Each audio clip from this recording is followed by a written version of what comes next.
Beleza. Então, a gente finalizou, né, a parte do estudo do PDP, né, Processo de Desenvolvimento de Produto, e agora a gente vai falar sobre as ferramentas DFX. São ferramentas muito importantes no processo de desenvolvimento de produto. Para que servem essas ferramentas, né?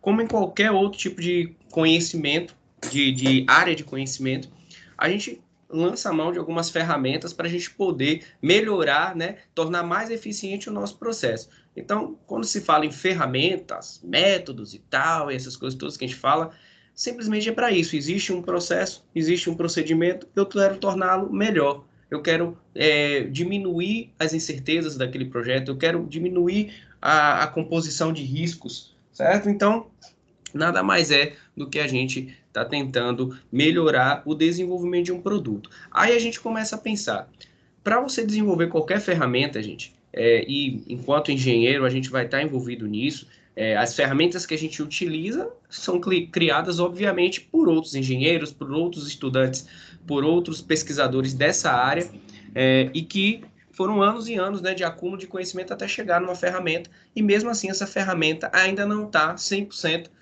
vamos dizer assim, na sua forma otimizável. Então, eu estou te falando isso para vocês porque no meu próprio mestrado eu fiz isso, né? Eu busquei melhorar algumas ferramentas que já existiam para o processo de priorização e tratamento de ocorrências no âmbito dos serviços, né? Que era algo muito restrito, restrito mesmo, não tinha quase nada, uma série de lacunas. Hoje a gente vai ver algumas dessas ferramentas, mas eu quero deixar claro para vocês que a gente pode, o tempo todo, sugerir modificações, certo? Então, não vamos sempre...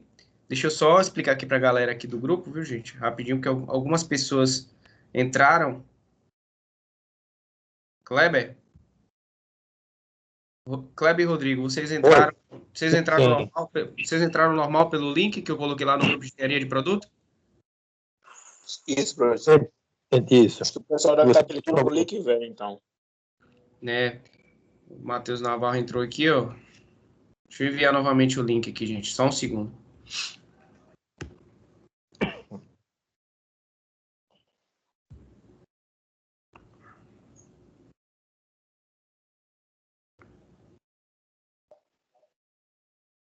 Rapidinho.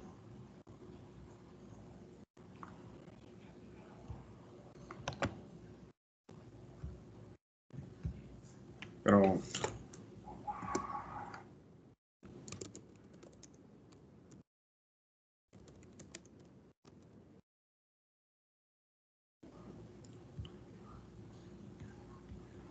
Beleza. Já botei lá mais enxuto, né? Para eles não estarem... Às vezes a pessoa está copiando aquilo ali tudo e está botando, seguir o link. Então, o que eu estava falando é justamente isso. Para a gente criar essas ferramentas, né? Ou melhorar essas ferramentas, a gente precisa primeiro entender quais são os elementos que podem ser otimizados.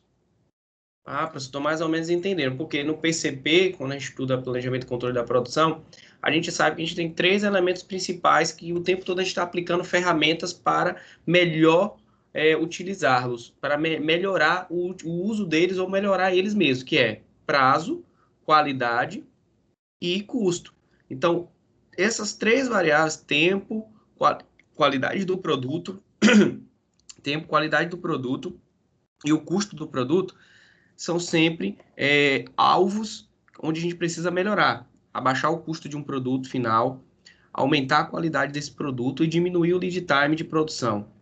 Então, a gente sempre trabalha em cima disso. Aí, a partir disso daí, desses elementos que a gente descobre, a gente vai começando a desenvolver ferramentas para melhorar aquilo, que são as ferramentas do Lean Manufacturing, por exemplo, que a gente aplica no chão de fábrica para a gente melhorar os tempos, né? Para a gente melhorar a qualidade do produto, para a gente diminuir o custo. Então, a gente sempre desenvolve ferramentas nesse sentido. Não vai ser diferente aqui no desenvolvimento de um produto. Vou dar um exemplo para vocês. Quando a gente vai desenvolver um produto, a gente não tem que pensar na facilidade de interação do usuário com esse produto? Tem. Então, não existe uma variável, uma esfera que é a parte ergonômica e a parte também de usabilidade do produto, para que aquele cliente se sinta confortável ao utilizar aquele produto, para que aquele produto vá além das expectativas. Então, eu tenho que pensar em todos esses elementos. Mas, por outro lado, Se eu fizer um elemento muito confortável, de facilidades para o meu consumidor final utilizar. Sei lá, fiz aquele tênis cheio de gel, de massageador, um tênis mais alto, isso e aquilo. E aí eu projetei isso pensando só nessa variável. Mas esqueci de pensar na facilidade de manufaturar aquele produto. Porque você pode ter uma ideia do melhor produto que tem aí, mas na hora que você vai manufaturar ele, você torna ele muito caro, porque ele é mais difícil, porque ele exige técnicas e processos mais robustos, exige uma acurácia, uma precisão dos procedimentos de qualidade maior, e aí o custo vai só elevando. Então, vai de encontro a um elemento importante que é o custo. Você vai estar entregando maior qualidade, vai estar entregando maiores recursos para o seu cliente, mas o que está acontecendo? Você está ferindo o custo. Então a gente tem que saber que vão existir essas ferramentas para a gente melhorar e tem que melhorar tudo. Então eu não vou precisar, eu não vou só melhorar a usabilidade, a ergonomia e tal, eu também tenho que melhorar a manufaturabilidade, eu tenho que melhorar os custos, eu tenho que melhorar a relação desse produto com o próprio meio ambiente, eu tenho que melhorar a relação desse produto na questão da retirada dele, de tornar a retirada dele fácil. Eu tenho que melhorar esse produto na relação de embalá-lo, de desembalá-lo. Então, eu tenho que pensar em tudo, é realmente você não deixar brecha para defeitos ou futuros problemas naquele determinado produto. Então, isso é muito, mas muito importante mesmo, e é isso que a gente vai ver agora. Não vamos ver todas as ferramentas, porque são muitas, e vocês mesmos podem criar uma própria ferramenta para melhorar alguma especificidade de um produto. A parte mesmo de visual, de design, né? Existem ferramentas específicas para você buscar desenvolver um design adequado, onde você vai ter diversas variantes, diversas variáveis relacionadas à contemporaneidade, visual, tendências, diversos tipos de situações, mais do contexto, né? Para que você consiga desenvolver algo que seja agradável ao público em questões visuais, né? Então, essas são as famosas ferramentas DFX, que elas são aplicadas no PDP desde a concepção do produto até a manufatura desse produto e chegando lá na linha final, a retirada desse produto. Então, ela vai estar envolvendo tudo, certo? Deixa eu só tirar esse zoadinho aqui.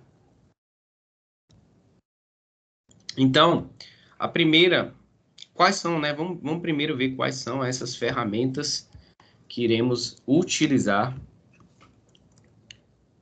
Vou passar aqui, né? Então, já falei o que é mais ou menos essas DFX, tá? Então, a gente tem o projeto do produto visando a manufatura, o projeto do produto visando a montagem, né? Você vai projetar partes do produto, pense que você tem que produzir essas partes para facilitar a montagem daquele produto, para diminuir, por exemplo, o lead time de montagem do produto. Pense assim, eu posso ter dois projetos. Vocês mesmos se reúnem, eu pedi um trabalho para produto, né? Estou até devendo o plano diretor, tem que fazer isso para amanhã no máximo, já estou fora do prazo, inclusive. Então, eu peço para vocês vão ter uma equipe que fez uma cadeira, a cadeira A, tem uma equipe que fez a cadeira B. O projeto das partes da cadeira, de cada parte da cadeira, pode influenciar lá no lead time de produção dessa cadeira. Pode não, deve, vai influenciar. Então, cadeira A e cadeira B vão ser desenvolvidas, vão ser construídas em lead times diferentes. E quem vai ter o menor lead time vai ser aquele que se preocupar com a questão da montagem. Fazer, por exemplo, olha lá, fazer, por exemplo, eu não vou fazer a minha cadeira com aberturas para parafuso. Vai ser de encaixe. Por um momento você pode dizer, mas eu vou estar sacrificando parte da segurança pela questão da velocidade da montagem. Mas se você não ferir a segurança, tá ok. Se você não ferir a ergonomia, tá ok. O que você não pode é superdimensionar uma determinada característica, né? Segurança, qualidade, etc. E a parte de custo você ferir. Então tem que ser aquele trade-off da engenharia que vai seguir a gente para sempre. Não vai ter para onde escapar. Então a gente vai ter que nivelar ali e ver, eu estou necessitando que o meu produto tenha um lead time menor, é um produto de produção em massa, certo? É tudo a mesma coisa, não precisa de grandes requintes. Então, você vai procurar desenvolver um produto que seja fácil de montar, que ajude na manufatura. Aí, não sei se vocês estão me entendendo, tá vendo que a gente tem que pensar de trás para frente, de frente para trás? A gente tem que pensar o produto sendo produzido, antes de criar o conceito do produto, a gente tem que imaginar como esse produto vai ser produzido, como que esse produto vai ser colocado para ser vendido, como que vai ser a retirada desse produto, para depois você começar a criar o conceito. Como são os meus produtos da concorrência? Qual é a forma mais básica de segurança desse produto? Para isso, você utiliza essas ferramentas que a gente está aqui apresentando. Tá? Então, você vai ter esse projeto do produto PDP com ferramentas voltadas para manufatura, montagem, qualidade, manutenção, meio ambiente, obsolescência, reciclabilidade, entre outras DFX. Tá? Então, vocês vão entender que esse nome DFX, que vem Design for X, é justamente para isso. Esse X é uma incógnita. Vai depender da característica que você quer otimizar ou das características que você deseja otimizar no seu produto. Pode ser 3, pode ser 4, pode ser todas, o que não é viável na maioria dos casos, ou pode ser apenas uma, certo? Vai depender do que você deseja aumentar de eficácia, aumentar de eficiência, de qualidade, né? Você pode querer diminuir pra caramba os custos do seu produto. Aí você, pô, vou aplicar a DFX do Accountability, que é relacionado à parte de custos. Então, vai depender muito de vocês, tá? Então, a gente vai ter o DFM, né? Que é da manufatura, o DFA, que é da montagem, o DFMA, que vai juntar a manufatura e a montagem, o DFR, que está relacionado à reciclagem, o DFCL, que está relacionado ao ciclo de vida daquele produto. Ah, eu desejo melhorar esse ciclo de vida. O ciclo de vida do meu produto acho que tem que ser maior, do ponto de vista do consumidor ou do ponto de vista produtor. Você que vai decidir. Se for do ponto de vista de receita, de produção de receita, você quer que ele fique mais tempo no mercado. Quais são as estratégias que você vai aplicar para isso? Se for da questão da durabilidade do produto em relação a desgaste de peça, fadiga por uso, etc., quais são as estratégias que eu vou utilizar, entendeu? E por último, o DFE, que é relacionado ao meio ambiente. Então a gente vai ver essas são as principais, mas volto a frisar que existem muitas outras. Beleza? Só fui verificar se a gente estava gravando. Bom, então, gente, a gente tem aqui, né, a característica desse X que a gente fala que vai depender da variável qualquer que você está querendo melhorar, né? Fazer um improve. Então, se você escolhe o custo, escolhe a montagem, você vai ter, às vezes, nem só uma ferramenta, você vai ter uma caixa de ferramentas para que você consiga desenvolver isso daí. É bom a gente se atentar sempre ao nome, Design for. Então, você está projeto para. Então, você está fazendo um projeto para manutenção. Então, um projeto de produto para facilitar a manutenção daquele determinado produto, que às vezes você está fazendo um reprojeto de alguma peça para melhorar a manutenção. Sabe um caso muito comum? Por exemplo, a Rolls-Royce, ela produz turbinas de aviões, né? E é muito a evolução mostrada num dos vídeos que eu vi no YouTube era justamente isso, que como a manutenção dessas turbinas de avião é algo muito complexo, eles começaram a desenvolver peças, partes, né, daquela turbina, que eram facilmente intercambiáveis, porque a substituição de peças, né, spare parts, que eles chamam na engenharia mecânica, essas spare parts, elas precisavam ser facilmente retiradas e colocadas, certo? A parte que queimou tinha que ser facilmente retirada para colocar, que é o que acontece, por exemplo, que isso aí é manutenção, né? O que acontece, por exemplo, eu falei da parte das turbinas de avião, de jatos, então eles começaram a tornar mais fácil essa intercambiabilidade de peças para reposição. E um caso bem mais simples são as lâmpadas, né? As lâmpadas mesmo, elas são feitas de rosca. Por quê? Porque você mesmo pode fazer a manutenção das suas luminárias, fazer a troca, né, daquela peça. Então, faz parte da iluminação da sua casa a lâmpada. A lâmpada você pode. Queimou ela, facilmente você substitui por outra. Então, o cara teve que pensar isso para produzir. Já pensou se ele pensa numa lâmpada que você vai lá e parafusa ela, tarraxa ela, e ela não sai mais, você tem que utilizar uma outra ferramenta? Então, com essa forma de rosca, que você encaixa lá e clica lá e faz o contato e começa a passar energia, eximiu a questão da utilização de uma nova ferramenta. Então, você não precisa utilizar a ferramenta, você utiliza a sua própria mão para fazer a troca da sua lâmpada. Isso aí foi um design for maintenance, certo? Tô pensando na manutenção, beleza? Então, o primeiro, quando a gente fala, né, desse DFX, eu já fiz esse questionamento para vocês, já pedi para vocês pensarem um pouquinho sobre isso daí. Porque é só você pensar em todos os elementos do seu produto em relação ao uso dele e à produção dele. Na produção dele, quais são os elementos que estão envolvidos ali que você pode melhorar? Manufatura, a manutenção dele já no uso, né? Custo de produção, né? Então você pode melhorar tudo ali, a montagem. E quando está sendo usado, o que você pode melhorar? Pô, posso melhorar a questão da durabilidade, que é o ciclo de vida. Em relação ao ambiente, posso melhorar a interação dele com o ambiente, né? Aquele meu produto ele pode se transformar em uma outra coisa para melhorar a durabilidade dele, para que ele não vá para ser descartado tão rapidamente. Então, por aí vai.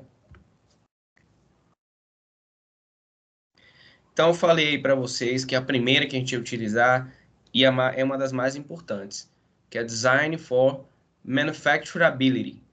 Então, é bem difícil falar essa palavra.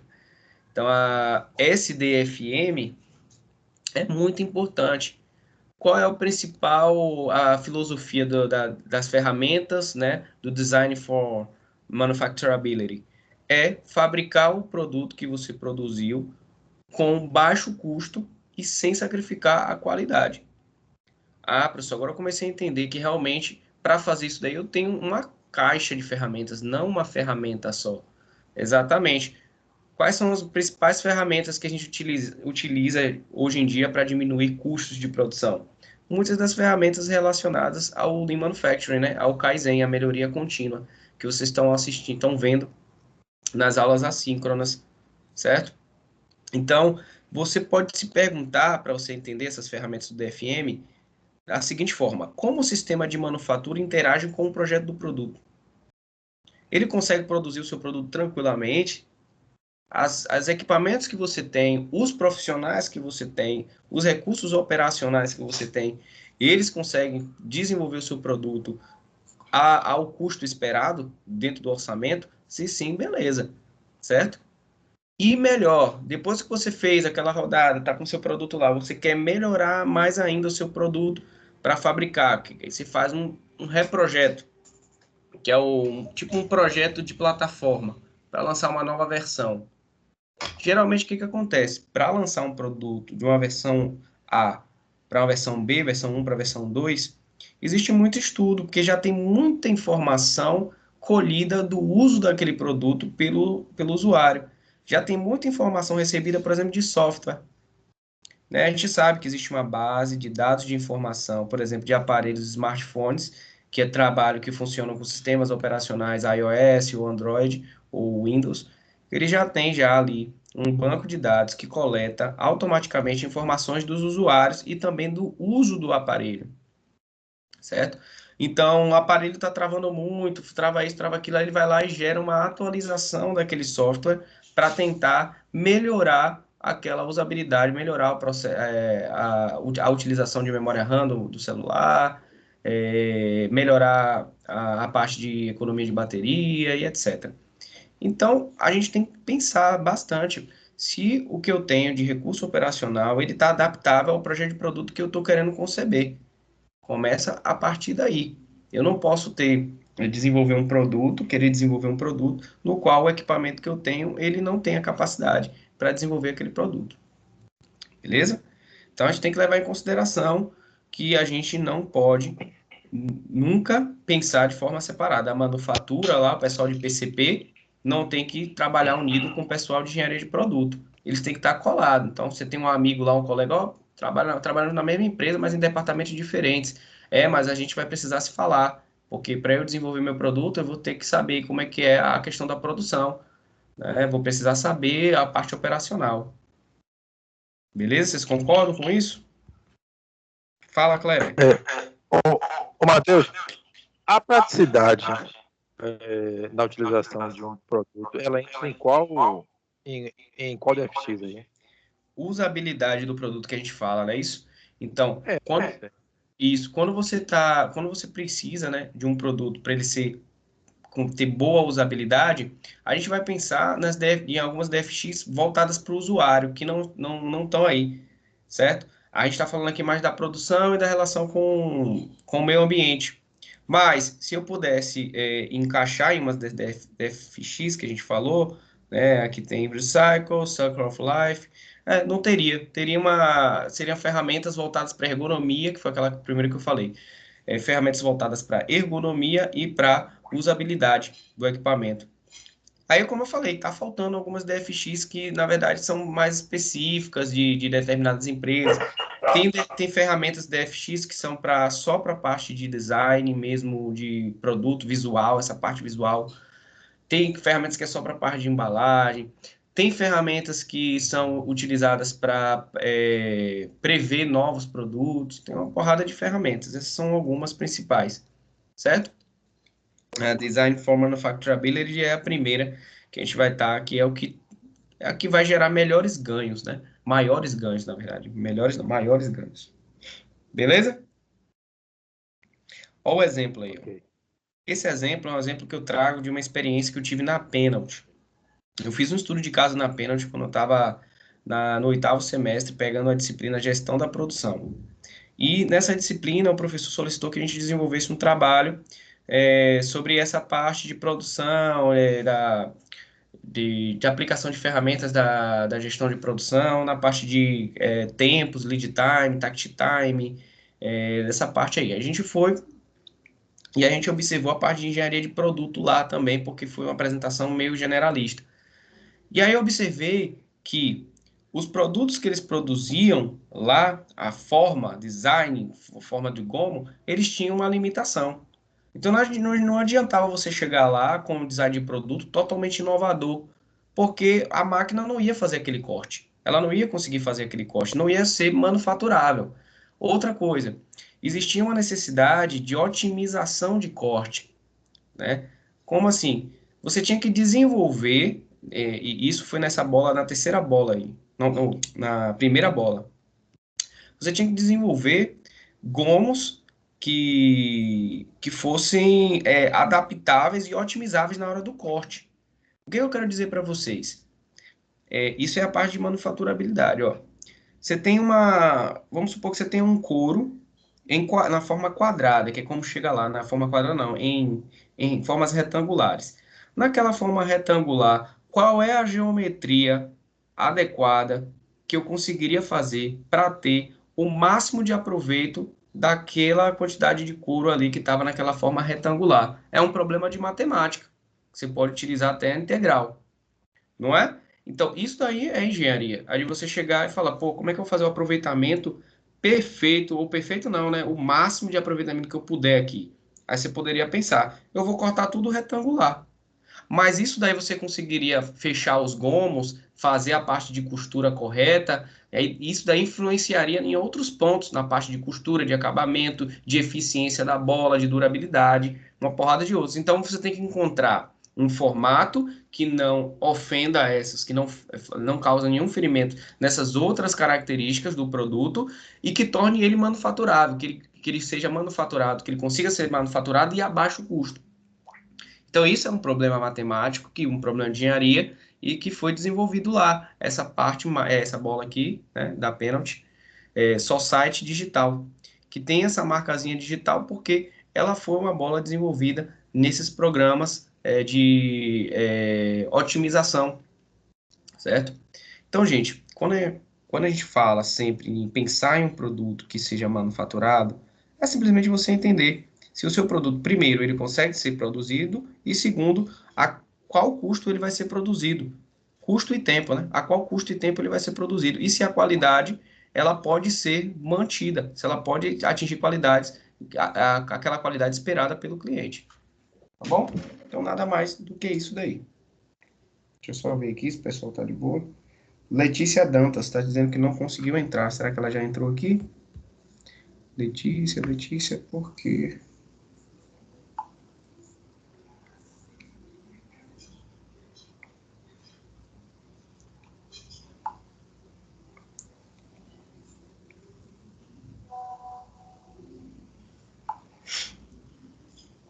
Então, essa é a DFX relacionada à manufatura. Aí a gente tem uma outra DFX muito importante que, na minha opinião, está dentro da manufatura, certo? Que é Design for Assembly. O Design for Assembly é projeto para montagem, certo? Então, essa ferramenta, ela tem um importante objetivo, que é diminuir o lead time da montagem, certo? A gente sabe que muitos produtos começam a ser produzidos dentro do Lean Manufacturing. Gente, o Lean Manufacturing, ele está inserido, o Lean, vamos falar assim, o Lean, né? Que a gente chama de, quem trabalha nessa área, quem estuda essa área, começa a chamar só de Lean. O Lean, ele está em tudo, você pode aplicar ele em tudo, pode aplicar na sua casa, quando você for fazer compra, na sua vida. Então, se você tem um escritório, você pode aplicar lá o Lean Office. Se você está trabalhando numa construção, você pode aplicar Lean Construction. Se você está trabalhando dentro da manufatura industrial, você aplica lá Lean Manufacturing. Você vai ter ferramentas sempre disponíveis para você diminuir tempo de algo que você está fazendo, diminuir o custo daquilo que você está fazendo e aumentar a qualidade daquilo que você está fazendo. Então, não é uma coisa nova, é uma coisa que já existe, mas foi ordenada, né? Então, quando a gente fala de desenvolver produtos pensando na montagem, a gente está pensando em quê? Criar produtos, por exemplo, com menor quantidade de partes. Eu preciso de um produto antes que tinha 500... A gente começou assim, né? Olha como a gente começou. A gente começou lá para montar um carro. Pouquíssimas peças, lembra? É um carro lá do Ford T. Primeiro carro que teve, não, pouquíssimas peças, 200 peças ali já formava o carro. Hoje, milhares e milhares de peças.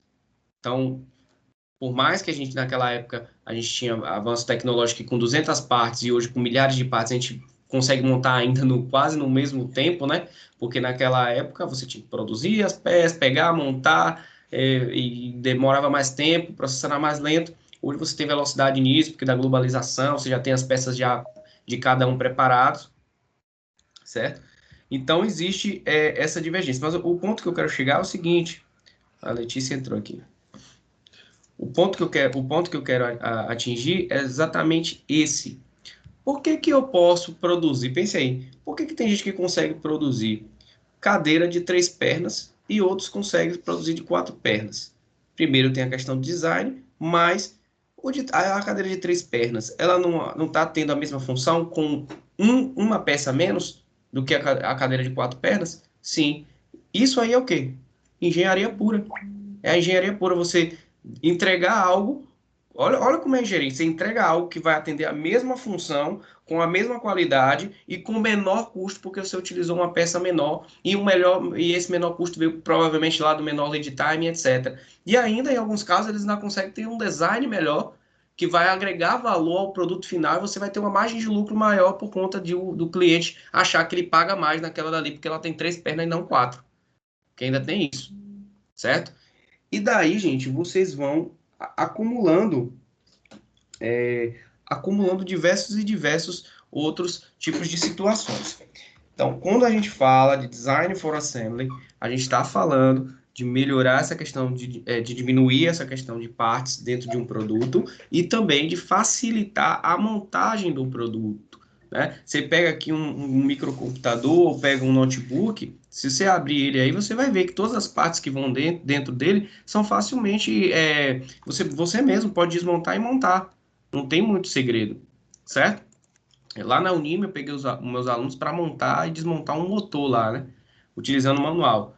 Quem construiu aquilo ali não pensou nada, porque é uma coisa didática. Eles não construíram aqueles motores lá, 2 motores, uma combustão, um MCI, motor a combustão interna, no ciclo diesel e outro no ciclo Otto, né? Eles não fizeram aquele ali para colocar dentro de um carro. Eles fizeram para vocês entenderem, para o aluno entender as partes de um motor, entender como é que quais são os ciclos que funcionam, beleza. Então foi uma maior dificuldade para os alunos desmontarem e montarem. Levaram 2 semanas, inclusive, e mesmo assim eles desmontaram. E quando montaram, ficou restando 3 peças fora, assim, que eles não sabiam de onde eram aquelas peças, mesmo com o manual.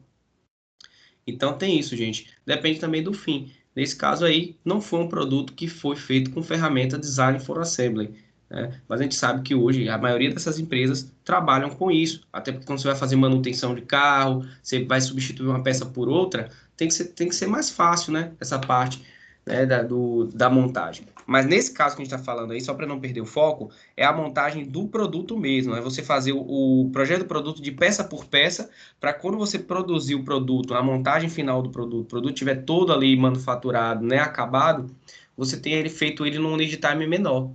E a gente sabe, se você tem 2 produtos iguais, que fazem a mesma função, um com 10 peças e outro com 20 peças, a probabilidade, né, não vou dizer que em todos os casos seja assim, mas a probabilidade é que quem tem as 10 peças vai terminar de montar primeiro do que aquele que tem 20 peças. Né? Então, é a velocidade e qualidade também da montagem que você também deve prezar, certo? Aí, seguindo, a gente tem algumas filosofias ou, vamos dizer assim, direcionamentos importantes do Design for Assembly, né? Então, principalmente, a gente deve levar em consideração que desde a etapa conceitual do projeto, quando a gente estiver fazendo um projeto conceitual, a gente tem que reduzir os custos do produto até a montagem, composta pela melhoria contínua e pela qualidade. Então a gente tem que sempre estar prezando ali, não deixando, não achando que é só projetar o produto sem esquecer da parte de manufatura e de montagem, certo? Então aí tem o processo, fazer críticas nas soluções e métodos para simplificar a montagem, ao mesmo tempo em que mantém o projeto flexível. Então, quando você estiver fazendo lá o seu projeto conceitual, você vai estar fazendo uma sessão de brainstorm e vai estar criticando, falando, não, mas para que tem essa peça aí? Se essa peça ela pode causar algum problema na hora da montagem, já que a cabeça dela não vai encaixar perfeitamente nela, vai dar uma folga, e essa folga, além de ser prejudicial na montagem, pode ser prejudicial no funcionamento. Porque tem coisas que influenciam em 2 variáveis ao mesmo tempo, né? Então, a ferramenta ela leva em consideração alternativas de projeto, como número de componentes, manipulação e inserção, tempo de montagem, entre outros. Então, você está manipulando ali o seu, o seu produto e você tem as partes ali. Então, tem uma parte ou outra que pode estar atrapalhando o encaixe de uma outra parte, certo? Então, você tem que prestar atenção nisso daí também, facilitar essa montagem. Esse é o Design for Assembly. Aí, por existir, né, uma relação muito grande entre a manufatura e a montagem, é mais interessante a gente trabalhar com isso junto, né? Por quê? A gente tem muitos relacionamentos entre o DFM e o DFA. Ambos estão ali relacionados, material, processo e forma para gerar função, né? A gente tem o DFM, que é o Design for Manufacturability, ele vai estar relacionado à forma do seu produto, o material que você utiliza para construir ele e o processo de fabricação. Sim, o material. Por que o material? Porque dependendo do material, você vai ter maior ou menor custo da manufatura. Não é? Você pode escolher um material mais simples. Antes os carros eles tinham 80% das suas partes de materiais metálicos. Era muito grande, deixava o carro muito mais pesado, certo? O processo de fabricação era processo de fabricação muito mais pesado. Então o material melhorou quando a gente começou a substituir essas partes de materiais metálicos por materiais poliméricos. Diminuiu o custo, melhorou a eficiência do próprio carro, que deixou ele mais leve, não é isso? A forma também, a gente pode atingir várias formas diferentes na parte interna do carro, porque o material polimérico ele é mais facilmente conformável, gasta menos energia para ser conformado, certo? E o processo de fabricação ficou mais interessante, mais rápido, mais flexível. E a gente vê o DFA, que é a parte de montagem, que também está relacionada a material, forma e processo, para gerar uma determinada função. Então, a gente pode interagir isso daí, certo? sabendo que esses objetivos são iguais, que é perceber quais são os custos relacionados a cada um centro de custo desse, material, processo, né? E reduzir esse custo total, né? E aí a gente pode fazer essa interação da montagem e o processo de fabricação. Porque quando você tem um processo de fabricação das suas peças, mesmo que você vai montar o produto final, você já pode fazer isso em conjunto, né? Todo o planejamento da peça, do processo da peça, para depois ela ser montada, você pode fazer em conjunto. Daí surge o que a gente chama do DFMA, que é o projeto do produto voltado tanto para a manufatura e quanto à montagem. Você ter essa captação junto. Então, eu coloquei aí para vocês darem uma lida, caso vocês queiram depois, estudo da redução do custo de fabricação e montagem em um motor a diesel, com auxílio do DFMA. Então, quando você ler, você vai descobrir como é possível reduzir os custos de fabricação e também de montagem de motores diesel fabricados lá em Curitiba. Então, para tornar esse produto mais viável, certo? Então, ele está lá, o método para redução de custos empregados é o DFMA e os resultados apontam uma redução do custo do motor completo, bem como o subsistema estudado. Então, a gente sabe que é um alvo que se almeja demais, retração desses custos de produção, porque isso permite maiores margens de lucro. Então, quem é empreendedor, quem tem alguma loja, quem tem, sempre vai estar trabalhando dentro dessa máxima. Diminuir os custos, porque a gente sabe que preço é uma coisa muito difícil de você mexer hoje em dia, porque é balizado pela concorrência. Já os custos do produto não, só depende de você. Você pode, obviamente você vai ter um limite, né? Mas você pode melhorar seu processo e tornar esse custo cada vez menor até, obviamente, o limite, como eu falei. Já o preço, ele é pela concorrência ou pelo tempo pelo tempo de mercado que você tem, pela sua marca, etc. E aí, outro importante aí, ó, Design for Recycling. Esse daí é muito interessante e hoje tem sido dado muito valor quando você aplica ferramentas que promovem produtos que podem ser facilmente recicláveis, facilmente reciclados, né? Facilmente reciclados. Então, são aqueles produtos, eu coloquei esse exemplo aí, que é um exemplo sensacional, que todas as partes do produto, da embalagem, ela pode ser reciclada, certo? Nenhuma das partes, elas vão ser danosas ao ambiente. Então, essa ferramenta está diretamente ligada à ferramenta DFE, que é Design for Environment. Então você sabe que hoje em dia você ter selo verde de produção, você ter essas certificações, né, de boa interação com o ambiente estão sendo cada vez mais importantes e quando não são obrigatórias, né? Às vezes a gente tem a obrigatoriedade de fazer um determinado produto, ou às vezes até de parar de fabricar determinado produto. Em alguns estados, por exemplo, como no Rio de Janeiro, não se fabrica mais canudos de plástico, apenas de papel, né? E alguns de material metálico, para drinks, etc. Mas o Design for Recycling, tá? Que é o projeto para reciclagem, ele vai trazer, né, diretrizes e recomendações para que você possa reaproveitar o produto ou partes deles, né?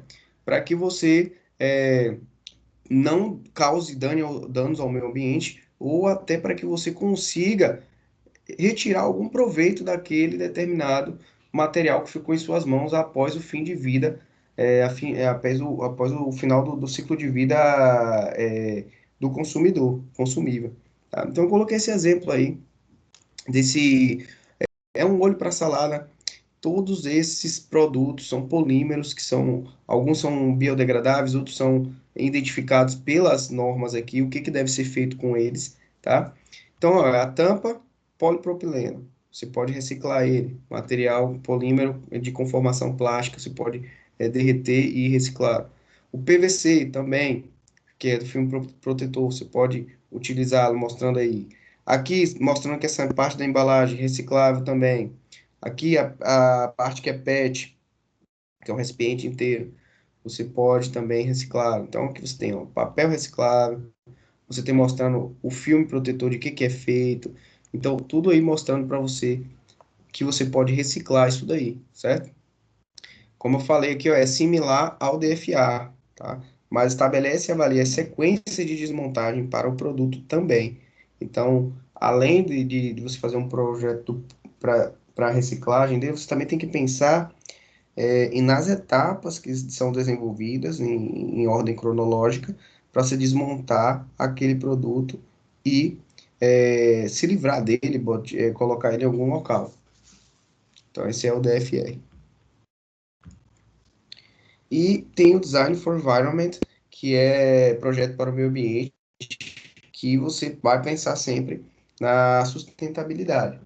Então, um produto com design sustentável, ele vai estar ali desde a aquisição dos insumos, desde a aquisição da matéria-prima principal, desde a formalização dos seus fornecedores, os contratos que se faz com seus fornecedores, você vai estar se preocupando com o meio ambiente. Tem casos de empresas que, não por conta dela mesma, mas por conta de fornecedores que causaram impactos ambientais gigantescos, que elas acabam sofrendo por isso. A marca dela, o produto dela acaba sofrendo por isso. De pessoas falarem bem assim, não vou utilizar este produto porque a madeira que foi construída a ele foi de desmatamento ilegal lá da Amazônia. Pô, o que mais tem? Muita gente deixa de comprar por conta disso. Então você tem que fazer uma verificação da sua cadeia de suprimento total para mapear como é a relação dos seus fornecedores até onde você puder, né, na cadeia de suprimento, fornecedor 1, 2, 3, mapear e saber entender, como é a relação sua relação com o meio ambiente é adequada, ou você infringe alguma lei, você tem as certificações do meio de meio ambiente, a certificação 18.000, é o 14.000, aí você tem que entender tudo isso, e isso é importante para você começar a produzir o seu produto, pensar no seu produto de uma forma sustentável. Aí depois você vai para a parte de processos, já dentro da sua empresa, onde você vai estar querendo produzir sem agredir ao meio ambiente. Então, vem desde a aquisição do insumo, você tem que pensar no meio ambiente, produção do produto mesmo, você tem que pensar na agressão do meio ambiente, para você, no momento que você está produzindo aquele produto, você não está jogando nenhum tipo de substância tóxica no ar, no mar, nos lagos, no solo, né? Então você tem que pensar nisso daí. Aí ainda vai lá na frente também, quando você já terminou de produzir, como que esse produto vai ser distribuído. Também tem que pensar para não agredir o meio ambiente, tomar todos os cuidados. Depois, lá na frente, o uso desse ambiente e o uso desse produto e o descarte desse produto, como deve ser feito, vai ter que ser feito de acordo com o projeto. Percebe que o Design for Environment trabalha junto com o Design for Recycle, né? Porque a reciclagem e o meio ambiente estão ali juntos. Então a gente tem, gente, que respeitar e tentar minimizar o impacto ambiental resultante dos projetos e da sua produção. Gosto de frisar isso. Não é só do produto acabado, que essa é uma das partes que importa só. Inclusive, essa é a diferença da ferramenta DFR para DFE. A DFR, ela está ali só no final, já quando o cliente usa e termina. E aí, o que que faz agora? Aí tem os procedimentos estabelecidos pela ferramenta DFR. Mas o DFE é no processo inteiro, no PDP inteiro, desde o pensamento da aquisição ali do produto, do desenvolvimento da produção do primeiro lote até chegar na mão do cliente, certo? Aí eu coloquei aí, né, os elementos mais importantes, ó, raw materials, que é a matéria-prima, a extração dessa matéria-prima, ela é feita dentro das normas, então você tem que perceber isso, que isso pode causar danos ao meio ambiente e, consequentemente, à imagem do seu produto, que você tem a imagem da empresa e a imagem do produto. Materials Processing, o processamento do material, como é que é feito? Esse processamento do material, ele causa danos ao meio ambiente, joga muita fumaça, você tem filtros nas suas torres de arrefecimento, de filtragem, esqueci o nome que dá específico. E na parte da manufatura também, na hora que você está desenvolvendo as partes, etc. Na parte de montagem, o uso do produto e o final de vida deste produto. Tudo isso aí a gente tem que pensar de forma sustentável, não só no descarte final do produto, na questão inteira do produto. Porque o produto, quando ele está sendo usado, ele pode já estar, ele mesmo dentro do ciclo de vida dele consumiu, ele pode estar gerando danos ao meio ambiente, certo? Como é o caso do carro. O carro, você produz o produto, mas ele está ali durante o ciclo de vida dele consumível, mas dependendo da eficiência com que foi feito esse carro, dependendo das aplicações das ferramentas do DFE, ele vai ser mais ou menos poluidor, né? É tanto que agora tem esses selos, tanto de eficiência energética como de poluição do ar. E um está relacionado ao outro, tá? A eficiência energética e a poluição. Tem selo A, selo B, selo C e a parte de eficiência energética da questão do consumo do combustível. Então, o uso do produto é importante demais também. E aí, o que a gente falou, né? End of life, que é a parte do fim de vida do produto, o que vai ser feito. Então, é pensar verde, pensar de forma sustentável para seu produto, ele trazer benefícios ao usuário e esse benefício do usuário se propagar para a sociedade e também para o meio ambiente. E aí, por último, a gente tem o DFCL, que é o Design for Cycle of Life, que é a última ferramenta que a gente vai ver hoje, certo? Então, essa daí ela leva em consideração uma parte muito importante, que é a incerteza, os riscos, né, que estão relacionados ao projeto e, consequentemente, os custos. Então, esse Design for Cycle Life, ele vai estar, por exemplo, entendendo que um produto ele pode estar ali sendo bem quisto em um determinado momento e depois de um determinado momento ele não vai ser tão bem quisto. Qual é esse período? Porque aí eu tenho que saber qual é a quantidade que eu produzo para alimentar o mercado. Por exemplo, consumo de uniformes da seleção brasileira. Pô, o cara tem que saber que produzir uma nova camisa, ou produzir novos, vamos dizer assim, vestimentas, né, com a marca da seleção brasileira, da CBF, tem um momento, tem a situação de estar boa ou ruim a seleção, ou de estar perto de um campeonato ou não. Então, isso daí é você projetar pensando no ciclo de vida do seu produto, certo? De quanto tempo ele vai ficar no mercado e aceito pelo consumidor, né? E também a questão desses custos para que você vá minimizando os custos ao decorrer do momento em que você vai colocando esse produto no mercado. Então, o ideal é sempre você entregar esses produtos e numa nova leva, num novo ciclo, você ir diminuindo os custos desse produto a partir do momento que vai se desenvolvendo o ciclo de vida dele dentro do mercado. Por que isso? Porque a gente sabe daquela curva que a gente viu lá no início do nosso curso, que é a curva que tem lá o crescimento das vendas, né? Você tem lá o lançamento do produto, o crescimento das vendas, cresce essas vezes até chegar numa maturidade e depois ela decresce. Então, se eu não vier diminuindo esses custos, a minha margem de lucro ela vai diminuindo a partir do momento que ela começa a cair da maturidade para o declínio. Então, o interessante é que quando tiver lá próximo do declínio, o meu custo tenha sido baixíssimo, já tenha feito diversos tipos de alteração, melhorado, aplicando essas ferramentas de Design for Cycle Life e trazendo melhores contribuições para diminuir esses custos finais do produto, certo? Daí eu vou amortizar essa questão do declínio da parte final do ciclo de vida de receita produtora, e aí vou ter uma margem de lucro pelo menos um pouco maior caso eu não tivesse aplicado essas ferramentas. E aí no final que eu falei que esse tripé é sempre importante, que é o que a gente ganha com a aplicação dessas DFX. Tempo, qualidade, custo. Professor, a gente vai ver uma DFX específica, porque você falou aí que é como se fosse toolbox, que é o que eu falo para os alunos, essas DFX são toolbox, porque você chega ali, Design for Manufacturability, você vai ter uma porrada de ferramenta. Design for Environment, você vai ter uma porrada de ferramenta. Design for Quality, que é o que a gente vai falar. Você vai ter algumas ferramentas, que é o projeto visando a qualidade do produto, certo? Então, uma das ferramentas muito importantes dentro do Design for Quality é o QFD, que é o Quality Function Deployment, que é o desdobramento da função qualidade, que a gente vai ver na próxima aula, onde a gente vai trazer um exemplo, a gente vai desenvolver esse exemplo todo junto e vai entender o quão é importante aplicar essas ferramentas. Essa ferramenta da qualidade, então, é muito importante. Obviamente, estou puxando um pouquinho para a minha área, que sou especialista em engenharia da qualidade, meu mestrado foi na área de qualidade, segurança e confiabilidade. Então, meus artigos são todos nessas áreas. Então, é mais a minha área, essa área de produção, obviamente, né? E um pouco a parte de qualidade, que eu trabalhei também nessa área de engenharia da qualidade, tá bom?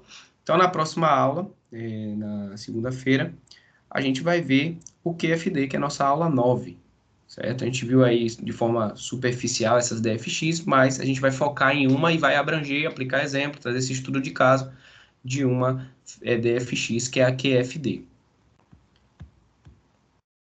E tenho a quinta-feira, já é amanhã, quinta, sexta, né? Entre quinta e sexta eu lanço o plano diretor para vocês, e vocês vão ter aí um mês para me entregar o trabalho. Vou tentar mandar amanhã de qualquer forma, de tarde, mas se eu tiver muito atribulado, eu envio na sexta-feira, tá bom? Então por hoje é só. A aula foi gravada para quem não pôde assistir. Eu entendo que quem não pôde assistir também, porque a gente mudou o horário, por conta eu tive problemas lá na segunda-feira. Consegui dar aula de PCP a bastante custo lá. Eu estava em Itabuna, lá no interior, e na casa dos meus pais. Aí ficou complicado lá, depois tive que sair, e não encontrava um lugar que tivesse um adaptador nem nada, e acabou que a bateria do computador morreu. Beleza? Então, gente, segunda-feira a gente se encontra. Vou encerrar aqui a gravação.